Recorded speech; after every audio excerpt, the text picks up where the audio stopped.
விநாயகரை கும்பிட்டா துன்பங்கள் நீங்கும், சரஸ்வதியை கும்பிட்டா கல்வி, லட்சுமியை கும்பிட்டா செல்வம், அம்பால கும்பிட்டா வீரம், முருகரை கும்பிட்டா வாழ்வு. இப்படி ஒண்ணு ஒண்ணுத்துக்கு. ஆனா சிவத்தை கும்பிட்டதாக பிறப்பு அறுக்கப்படும்.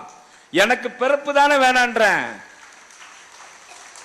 ஆகையினால இந்த பிறவியை அறுக்கக்கூடிய தெய்வம் சிவம் மட்டும்தான். அதனால அந்த சிவத்துக்கு மேல தெய்வமும் கிடையாது. அந்த பிறவாத நெறிய காட்டக்கூடிய சைவ நெறிக்கு மேல ஒரு சமயமும் கிடையாது. இதுல என்ன ஐயப்பாடு? சிவா. திருச்சிற்றம்பலம்.